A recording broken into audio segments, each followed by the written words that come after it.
Hello and welcome to today's Starseed Healing Circle.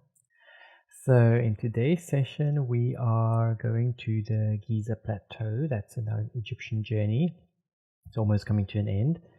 And then we are finally putting a lot of the Lightbody activation stuff together, and we are going to actually do a healing session using the Lightbody centers. So if you have not gone through the previous meditations for the Lightbody activation, I highly recommend that you stop right here, go back to those other ones. I will put links in the description below, and go through each of those at least once, so that you've got your foundation ready, so that you can then really connect deeply with the energies and with the centers, so that you can get things to happen the way that you want it to happen.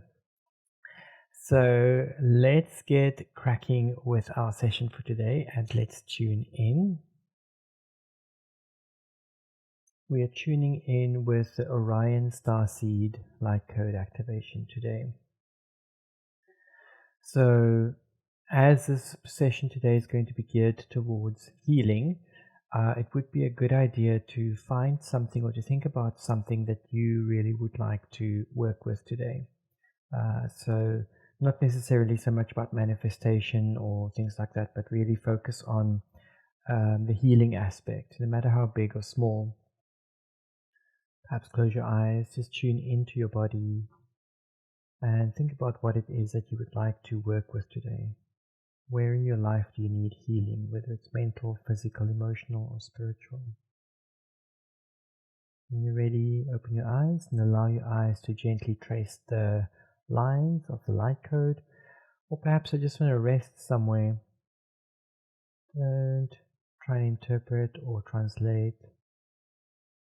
Just be with this moment, using the light code as our connection for today's session and also our focus.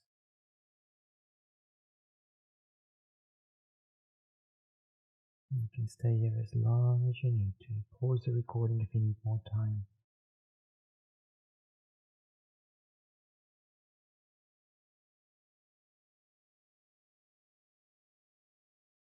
Okay. So as I mentioned, today's part of our journey takes us to the Giza Platteu. So really getting up and close to the pyramids, not in yet. That's our next session. And there's a reason for the split. I'll talk about that in a bit. So let's go have a look at what happened there, and also what we've got in store for our session today. So we started our journey here in the Giza Platteu. This location is actually really massive. On the images it may look a bit small, it may actually look big. I don't think really anything prepares you, because as you drive around Cairo, you are very aware from time to time of seeing the pyramids peeking out on the horizon, and sometimes you drive around pretty close to them, and when you do that you look at them and go, oh, they look actually quite small.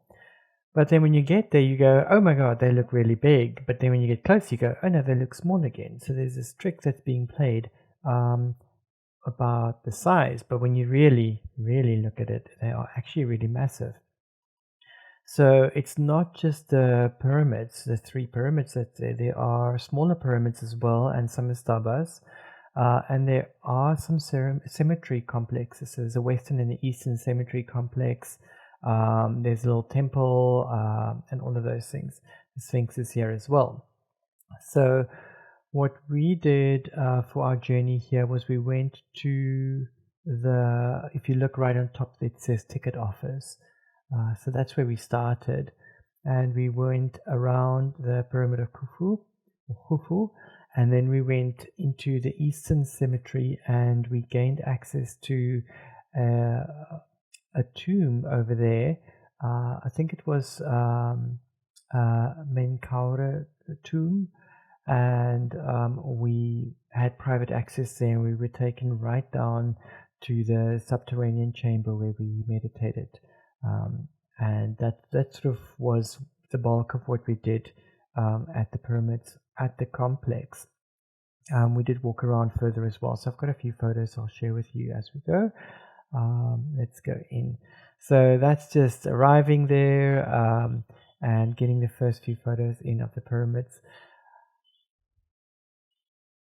So unfortunately, a lot of the cemetery parts have been dug up, so it does look a little bit desecrated, and I think that's a word I use often throughout my journey in Egypt. Everything felt a little bit broken and defiled, which is a little bit sad to see. But just to give you an idea of the size, if you look at that red arrow, right at the bottom, there's 2 people there. That's the size of a human being standing right next to the pyramid. And so you can see those blocks that are used to build the pyramid is anything from sort of half your height to some of their blocks are actually a full human height.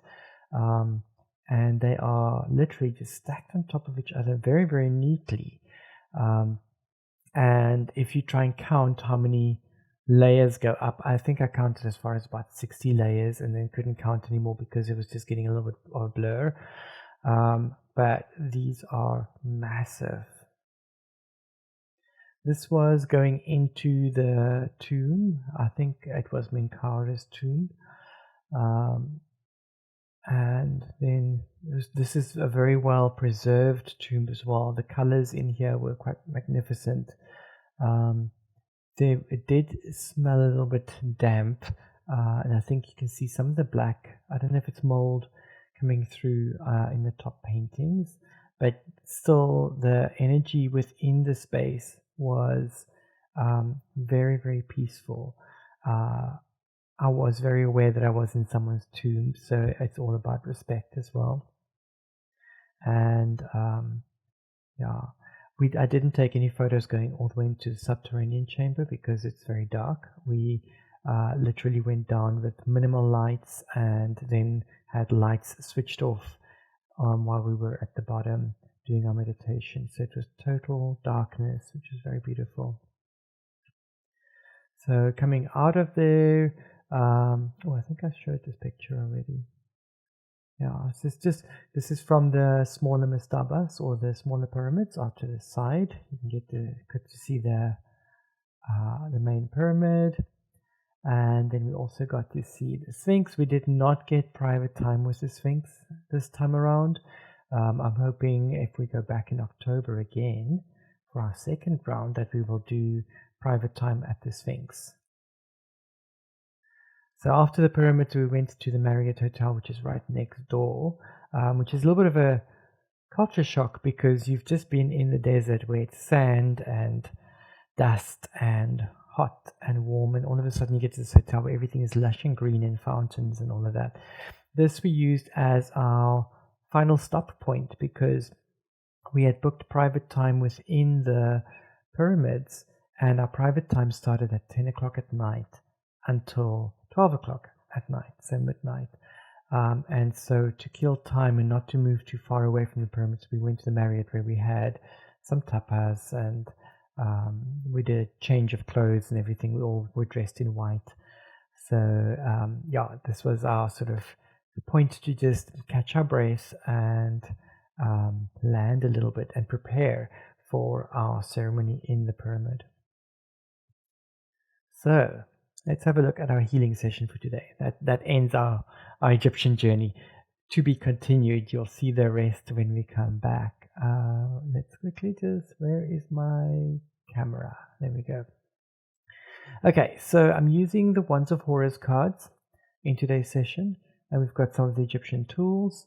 And on the Hara point, so the Hara is between the sacral and the base chakra, I have a little vial of sand from the subterranean chamber in the pyramid. So that wanted to come in today's session. So I dowsed to see what Wands of Horus cards we needed where, and I'll do a quick interpretation of these, or we'll see what we can do here and see how we can make this relevant to you and your healing today. and then we'll go into the session. So on the feet, the right foot is one at the bottom, the left foot is one on top. So the right foot has the Chet, which is buckle of Isis. This is about protection, but in a very feminine, quiet, holding type of protection. So it feels that whatever we're working with today is something that perhaps needs some nurturing, something in the past. But then on the left foot, we've got the divine masculine. So perhaps we've been a little bit stagnant in the past, or in the recent past or long distant past, and we're wanting to move out from that space of quiet, holding, perhaps fear of moving forward into action.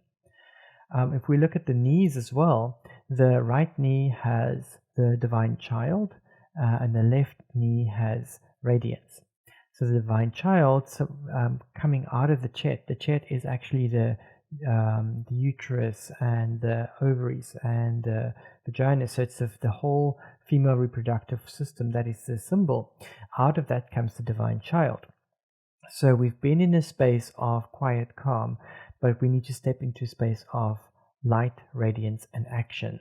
So there's definitely movement here. And again, if we take it up to the hip has Ren, which is your true name, which for me, the Ren is always something that's, I don't want to say disembodied, but it doesn't have the fullness or the physicality yet. So it's quite ethereal. So we've got Ren, divine child, and Chet. That's where we were, and we're stepping into a space of divine masculine. So not necessarily going into the masculine, but going into the action, going into the movement, going into the assertiveness, going into the light with radiance, and then clearing on the hip. So we are clearing the way for this new direction that we're moving into. Then the base chakra has synchronicity. And so synchronicity is really about lining up with all the synchronicities that's around so that we can move in the direction that we need to move. And synchronicities here on the base level, which is our grounding, our safety, security, survival, physicality, physical healing. So perhaps if there's anything physical that you're working with, that synchronicity start aligning so that you can get to the healing that you need to get to. Then on the Hara, of course, we've got that subterranean soil from underneath the pyramid.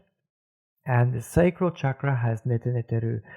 Neteneteru could mean anything's possible and everything's wide open for like expansion or birth or creation. But it could also indicate that the sacral chakra is perhaps a bit low in energy and it needs a really big boost of energy. So it needs the Neteneteru card to step in. So that's a feeling that I get, that we need, like the sacral needs quite a bit of a boost. Our sacral, of course, is our sex, sexuality, finance, flow, emotions, and creativity. Then the solar plexus has the fire card. I would say that's quite appropriate for there because it is metabolism and also is associated with the element of fire. On the liver, which is the one at the bottom, we've got the earth card, and on the spleen, we've got the card. So here, if I look at what we have on the legs are sort of the yin energies or the feminine energies sitting on the right side, which is normally associated with left. And then we've got the more masculine, active, young energies, which is sitting on the left side. So there's a flip happening in the legs, and then when we get to the liver and the spleen, it flips back. So we're going from the earth, which is heavy dense, into the which is your soul or your spirit. And so also here, if we look at this, the spleen for me, the liver for me would be our priority point in today's session. So perhaps a bit of a liver detox or clearing away what's in the liver side, and then stepping into a more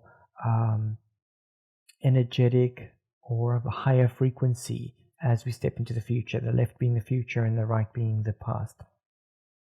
And then on the heart, we've got the Ib card, which is the heart. So that's perfect. No problems there. On the thymus, we've got the Hybit. Hybit is the shadow. So Hybit could indicate that our thymus is perhaps not as active as it should be. So we need a little bit of work there. Or it could be that there is shadow aspects of ourselves that we need to integrate on the thymus level, or perhaps on the immune system level, there's something that we need to do, some work that we need to do. So Hybit normally brings us the shadow aspects that we need to focus on. If we look on the right shoulder at the bottom here, this is the awareness card. And on the left shoulder, we've got the air card. So the shoulder points, these are the lung meridian points. So they're connecting with the lungs. And if we look at the right side, we need awareness here so that we can move into the left energy. The left is the air. So awareness could bring us the awareness to the Hybit that we have on the thymus. Or it could also just be awareness of the past, of what it is that we need to release or move away from. And the air card is really to, it's like the wind blowing. It really clears things out. It opens up the way. It can also reduce things like electrosmog, EMF, radiation, and so forth from cell phone towers and so on. Then on the throat, we've got the Jed pillar. This is about regeneration and reintegration, rebirthing, working on the DNA. So it's also very much about structure. And so the throat center, very important chakra, because all of the energies for all of the chakras need to come through the throat. So I think this is doing a restructuring there. Then on the carotid arteries, just here on the base of the neck, or base of the skull, we have, okay, so I just had to look at the chart on the side where I can see clearly. We've got the union on the right, and on the left we have receive. So the carotid arteries are about the arteries that connect very strongly to the vagus nerve. So the vagus nerve is our parasympathetic nervous system. And so usually the carotid arteries are about getting us into a space of relaxation. So in this case, the unification or union is wanting us to get into that oneism perhaps, or unification, we are all one, and then open to receive. So whatever it is that you're asking for, to receive that coming in. And then we've got the Ba and the Ka sitting on the right and the left. Now interesting again, here the Ka would be more active, the Ba is more passive. So where we have the legs coming in as a flip in polarity, then on the liver and spleen they turn, and then as it comes up to our ear chakras they turn again. So there's quite a bit of a flip energetically happening here.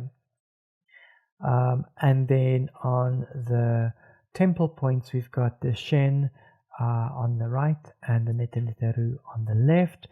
Shen is about protection. It's a more active form of protection. So again, interesting that we've got Chet on the left foot. I'm sorry, the right foot, because Shen and Chet, they work together, both protective energies, but the Shen is more active and the Chet is more passive. And so again, we've got the active passive swapped over the top and the bottoms as well.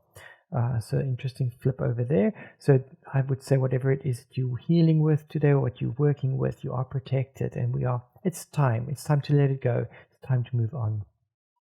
Then the third eye has the water card. Interesting one to have here.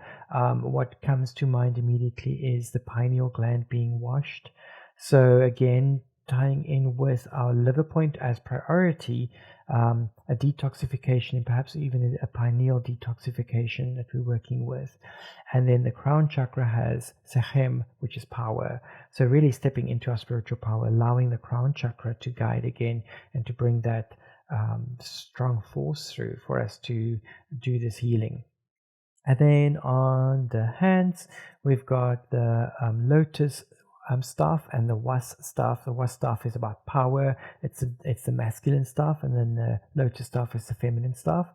And so this is our receptive and our active sides.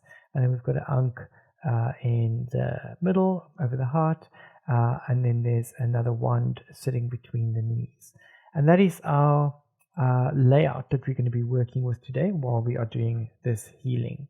So let's get into our recap of our points, just so that you know what's going on over here, and in case you forgot. Okay, so our first point, the Nuya, is sitting at the base of the spine. Remember, Nuya we can contract and control using the perineum muscles. You can open the cone wider or narrower depending on what you are needing. You can make it shorter or longer. You need to feel into what works for you. As you make the cone wider and more open, we receive more from around us. As you make it smaller, you're focusing in your energy and you're keeping yourself more contained. Then we've got the Dinya sitting on roughly the point where the ovaries would be sitting. This creates these waves around you. It's almost like you're standing in a pool of water.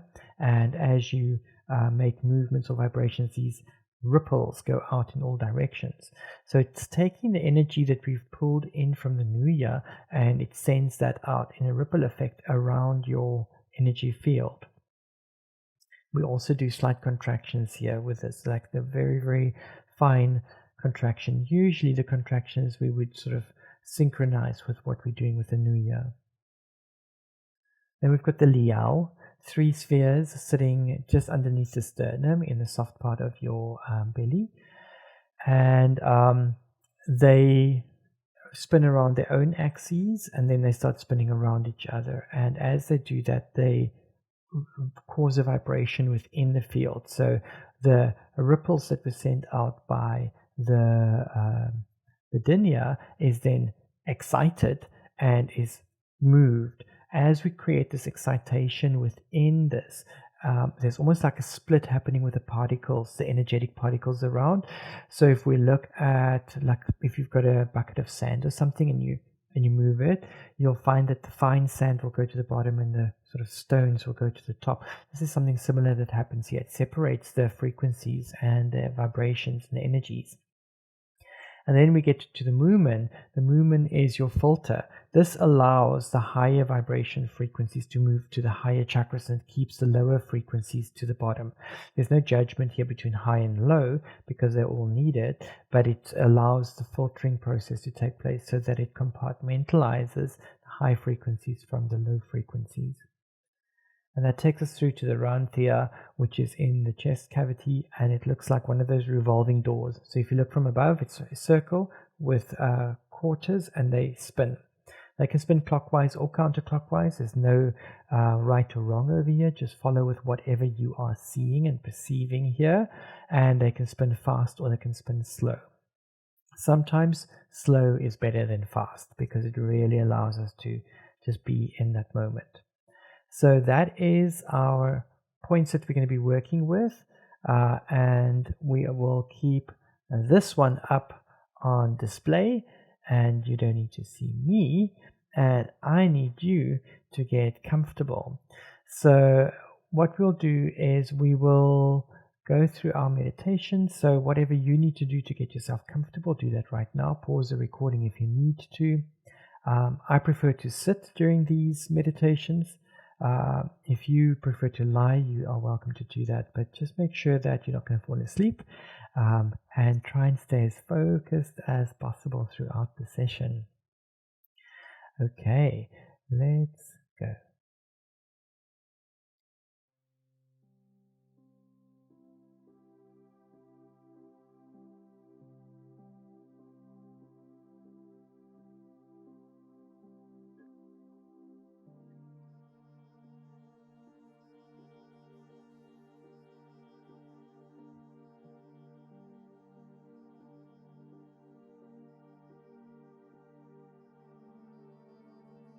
Welcome.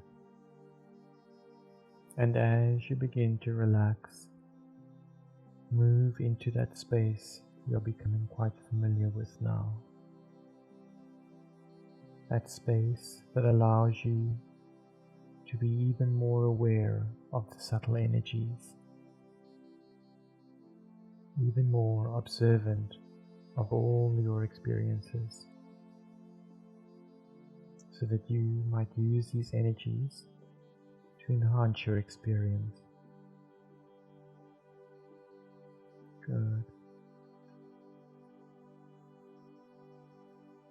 And you have achieved now the ability to work with these energies that you might use to establish a real flow, a sense of harmony. And from that harmony, you can begin to notice all the areas of your life, all the areas of your experience that you can influence. Those areas that respond, as it were, to the space that is being set in your energy field and in the energy field about you, by using these subtle energies, by your ability to experience and create this flow. And as you continue to relax and recall the experiences you have had that took you to these places, notice how just recalling from this space takes you to an experience of these energies for themselves. Good. And we are going to explore now using these energies to work on the areas of self-healing. Areas where this emotional flow, this emotional body's flow that you are learning to harmonize and achieve a greater and greater increase in that flow. Begin to notice those areas of this flow and how it is influenced. And so as you continue to relax, think of any area you have been experiencing discomfort in, or perhaps are experiencing discomfort right now. And if you can think of none, or have none, then think of an area in your body that you would like to experience an even greater flow, greater vibrancy, greater awareness.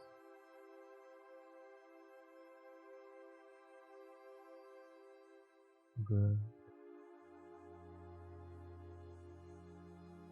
Now, let that thought go and just remember it.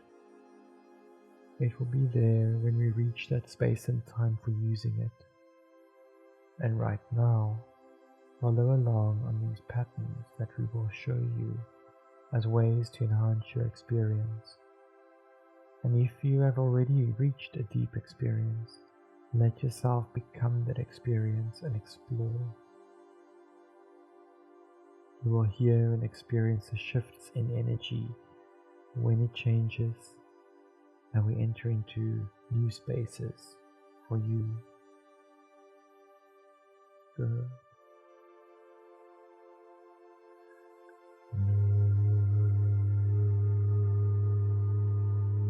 Yeah.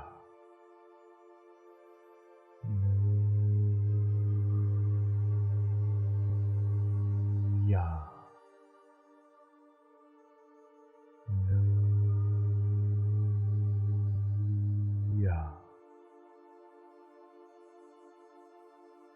Let the cone lengthen and expand now.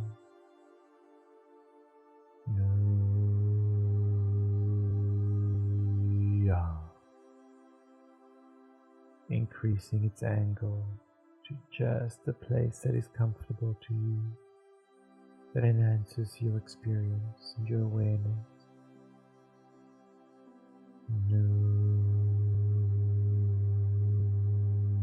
Yeah.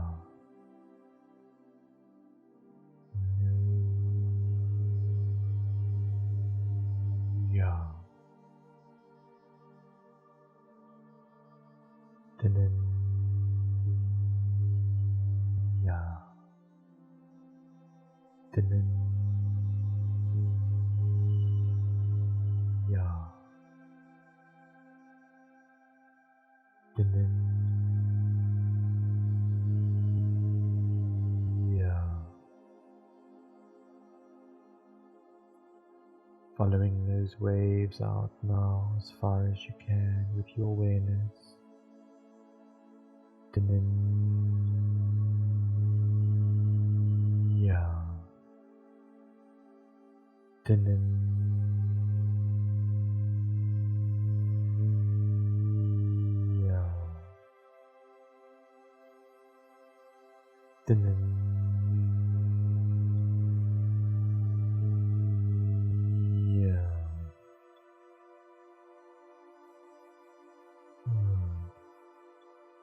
Now, bring your awareness to the Liao. Notice as the balls begin to spin, creating them, spinning faster about their own axes, and then more intricately about each other, more and more intricately and faster. Following as long as you can with your awareness now, as long as you can, following the spin, being able to identify which ball is which, holding them separate in your mind, just for as long as you can.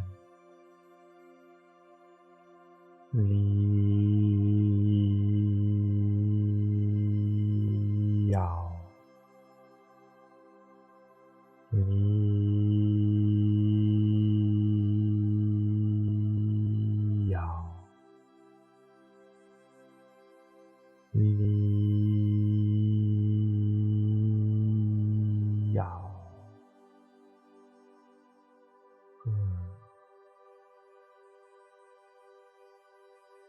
Experiencing that now, just experiencing.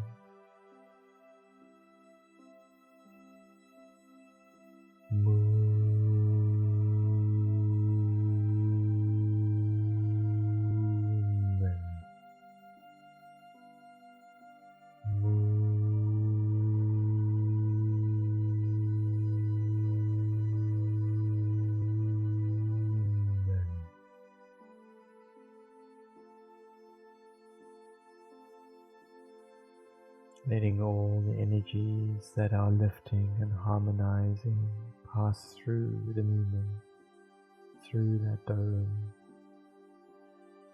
adjusting the cone of the new year,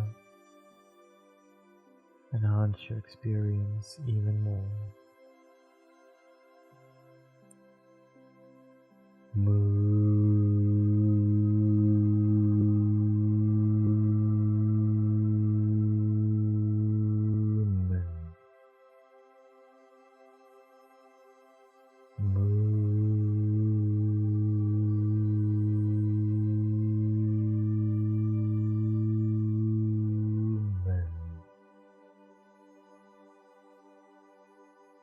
Now, bring your awareness to the Ranthia, just observing, noticing its rotation, its direction and its rate. Notice how it stays wonderfully constant, absorbing the energy in the inner planes, on those membrane-like inner planes, making it constant. Noticing as you do, as you observe it, experience the energy moving off from it, radiating away from it, smoothing and harmonizing all about it, enhancing even more your experience of that emotional flow. As the energy body, the emotional, vibrational energy body, flows more and more smoothly and easily.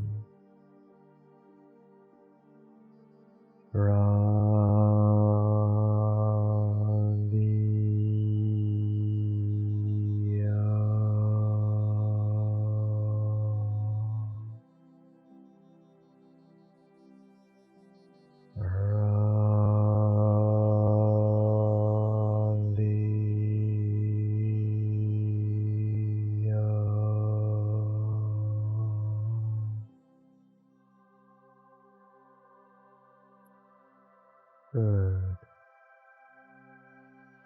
Now, from that space, recall the area you have been experiencing discomfort in.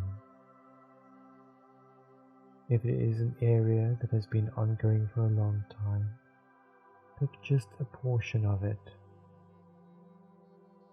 And you are looking at an area that you would like to experience greater vitality in, physical ease in. Notice how it is connected and related to all areas about it. Good.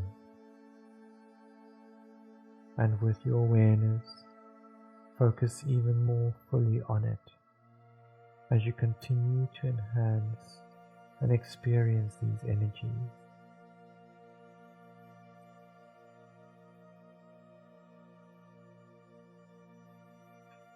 Good. Now, bring your awareness back to these energies fully, adjusting the new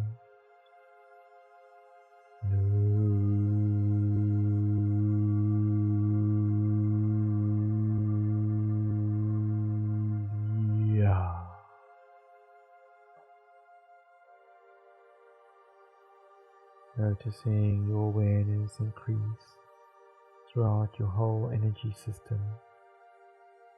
Bring your awareness back to this area, that area that you are adding greater vitality to, that area of discomfort perhaps. Maintain your experience of this energy. Flow as you explore. Explore the way in which this energy influences this area. Just observing. You need to do nothing but hold this area, this physical area in your awareness. Good. Holding it in your awareness as you continue to enhance your experience of these energies. Adjusting the nuya, the angle of the cone, just right so it enhances your experience. Perhaps you have closed it some, perhaps you have opened it some. Adjusting it to enhance your experience of these energies even more as you hold this area, this physical area of your body in your awareness. Good. Now, bring your awareness back to these energies, back to this flow of energy, a slightly deeper than normal breath. Just notice even more about the energy here, observing the Rantia.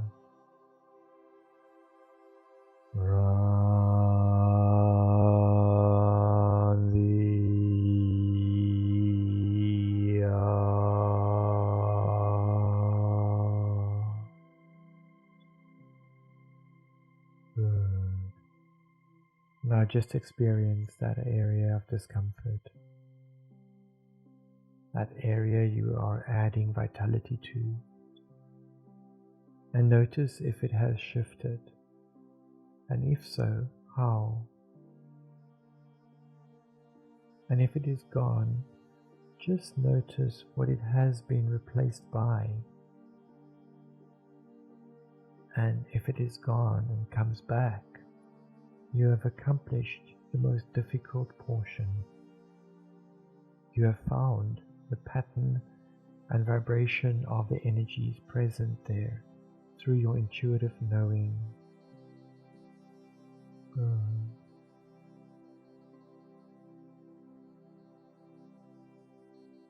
Now, enhancing your experience of these energies even more, bringing your awareness back to that area of discomfort, that area you are adding physical ease and vitality,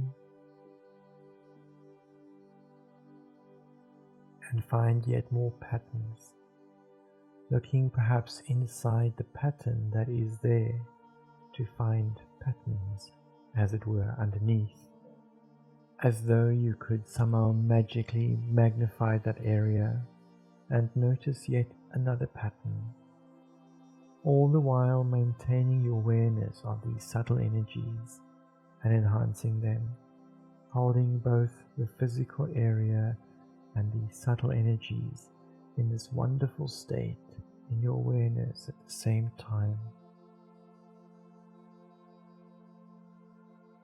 Good. And notice that shift of energy now.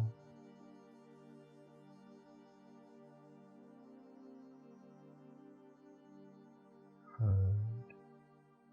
Now bring your awareness back to these subtle energies.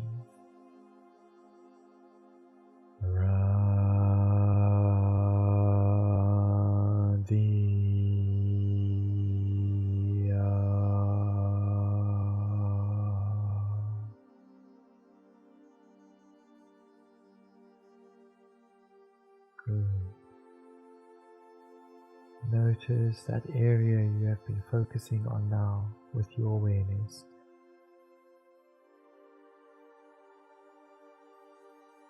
Notice how it has changed.